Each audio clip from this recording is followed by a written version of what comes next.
watching here, come close to the screen and listen. People don't have to like you. People don't have to love you. They don't even have to respect you. But when you look in the mirror, you better love what you see.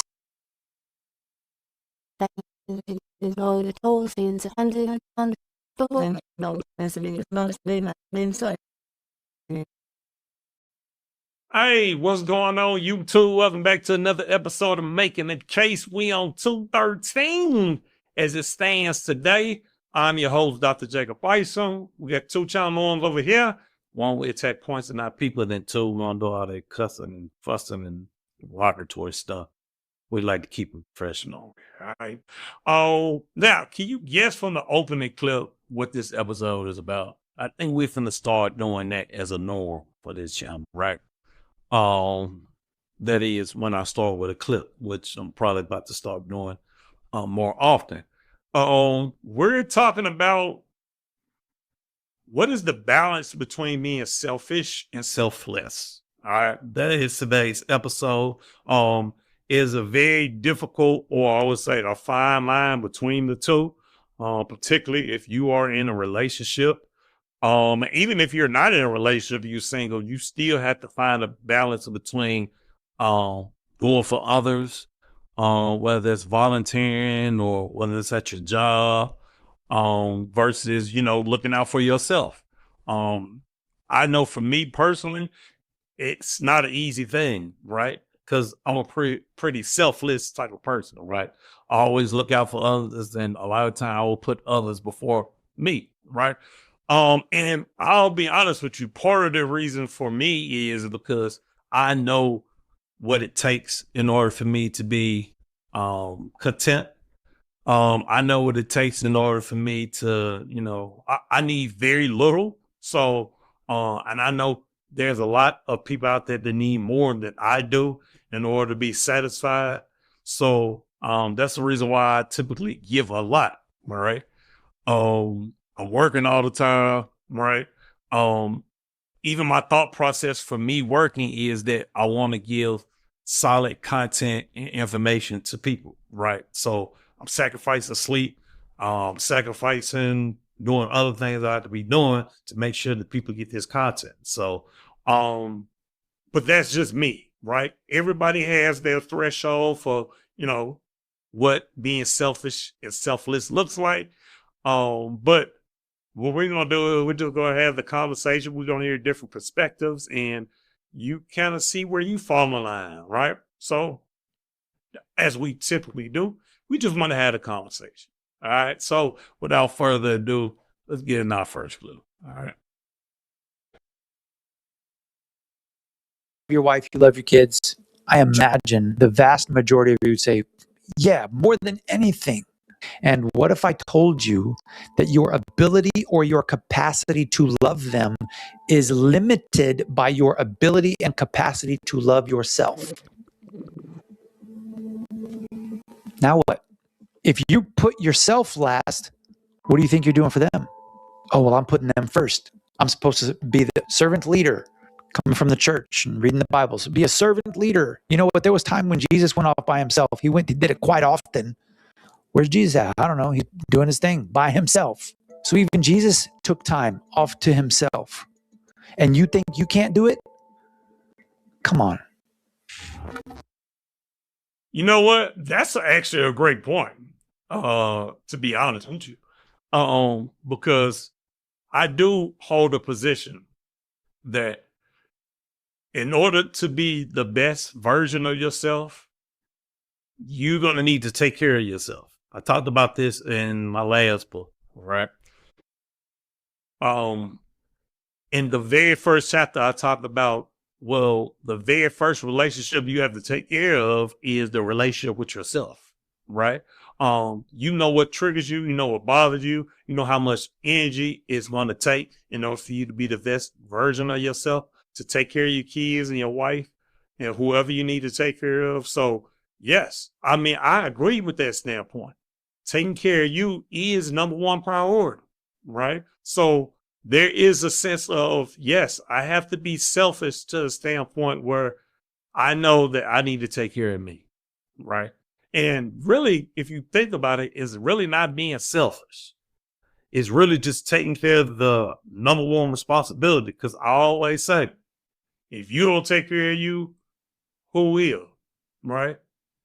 Nobody knows you like you. Nobody should know your body like you know your body, right? Nobody know what you're thinking but you.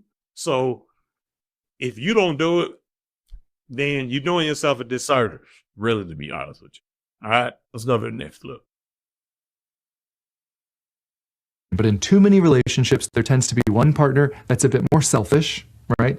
And the other partner that leans a bit more selfless. Tell me I'm wrong. It's not every relationship, but it's a lot of them. And here's the tricky thing. They can both sabotage our relationships. If you rarely consider your partner's perspective or feelings, if you're only concerned with getting your needs met, if you don't care about how to learn how they feel loved and valued, and then actually do those things, your relationship is going to fail because it's not built on anything except for you. But here's the other side. Sometimes we think we're innocent because we're selfless, right? We're just selfless givers over here, so we're in the clear.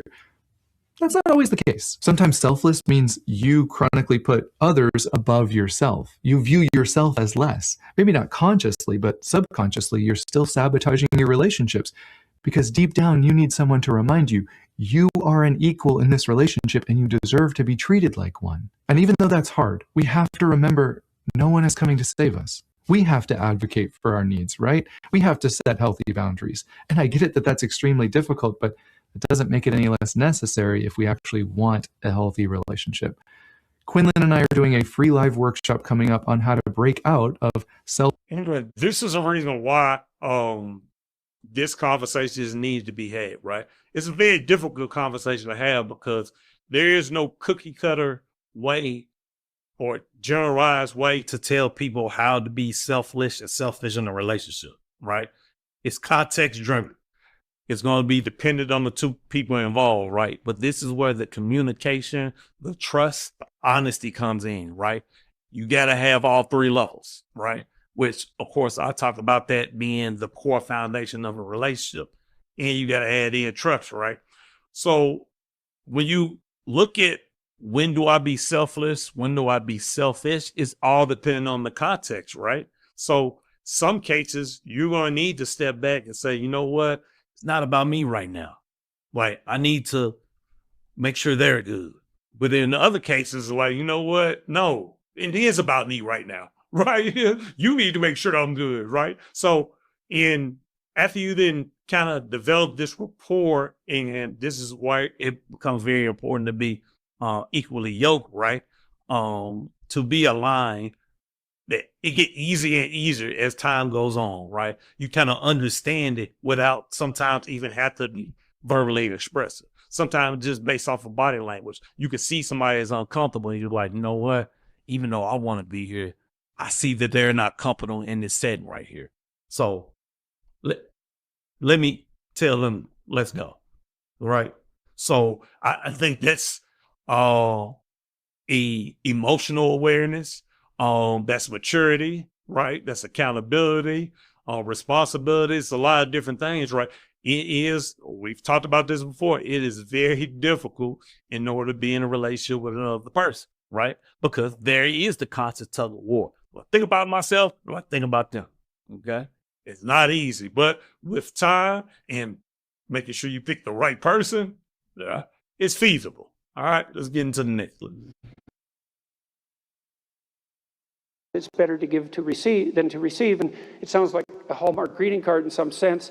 And people are cynical about that too. Well, yeah, you say that because you should be good and think that. But if you watch yourself, you'll see that it's true. Because one of the things that's been really pronounced element in my life is that people thank me from time to time for things that I've done or said, and there isn't a better experience than that, that you've put something out that's actually a manifestation of what you truly believe, and the consequence of that is part of the redemptive process for someone else. There is nothing that's better than that. Zero, nothing.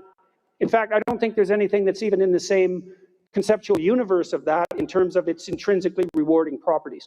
There's nothing better than to have people, perhaps particularly people you've never met, tell you that what you have been doing has had a salutary effect on their lives. And so that's a hell of a fine thing to aim for. There's the notion that it's And better you know to what? give to I agree with what he's saying. And it's mainly just because that's what I always been energized and thrived off of doing for others, right? I know I'm a servant leader. I mean, kind of naturally just progressing that. But when you really think about it, when you get down to the bottom of it, right? Like, think about the relationship you have with your kids. You understand there's an imbalance between give and take, right? But you're okay because what do you want to see? You want to see them happy. You want to see their wants and their needs met, right?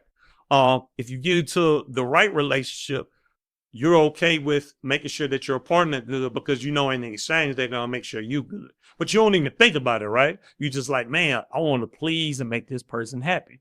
Even though, of course, happiness is on us as individuals. It's a whole nother situation. We won't go down that rabbit hole. But like giving feels so good, like from time to time I get comments like, man, I really need to hear that, or man, keep doing what you're doing. Like, just a response. And these are just based off my words. I mean, talking about the actions. And I get compliments based off my actions too. But like when you hear people who are thankful, and that's all it takes, right? Is a thank you or, good job and things of that nature. Like that's all you need when it comes to feedback from giving. That's all you need, right? So I definitely get where he's coming from right there. And that's why I think selfless people like that can be addicted to, that type of praise.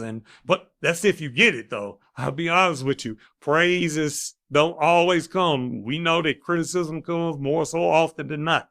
So, but it can be very addictive for sure. I got one more clip and we're going to wrap this up. And built some of the biggest agencies weren't the best salespeople. They weren't necessarily the most talented people. Some of them had terrible accents. But this score, when it comes down to how selfish they were, they had the right mixture of selfless and selfish. Some of the guys that built some of the biggest. And of course, he's talking about it from the business world standpoint, being a leader, right? Well, I mean, it's really no different than when you're talking about leading a relationship, regardless of what type of relationship it is, right? Finding that balance. And it's just a great way to end this video.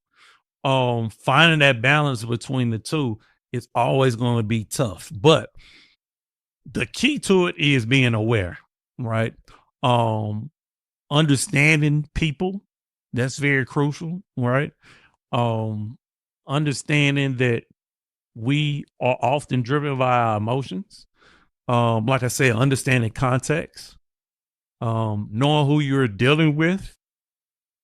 If you're dealing with children, then that's a different ball game. You're dealing with teenagers, that's different. When you're dealing with adults, that's different. All right. So you have to take age into consideration. You have to take gender into consideration. You have to take race into consideration, culture into consideration. I know this all seems like a lot, right? But the biggest thing, even if you don't want to do all that, the biggest thing is culture. Culture is the key, right? Understanding that there are cultural variations between cultures, but there's also cultural similarities.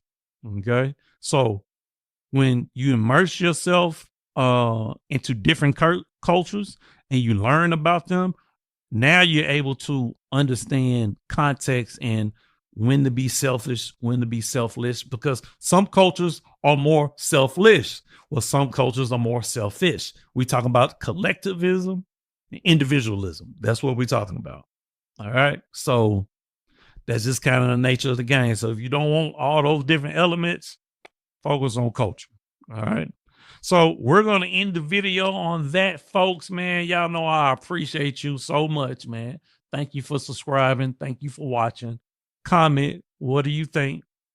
Do you struggle with being selfish or selfish? Let me know in the comments, man. But y'all already know. As always, I'm you and me, love, always love, eternal. Remember, the worst thing you can do is lie to yourself. And we out. Deuces. One love.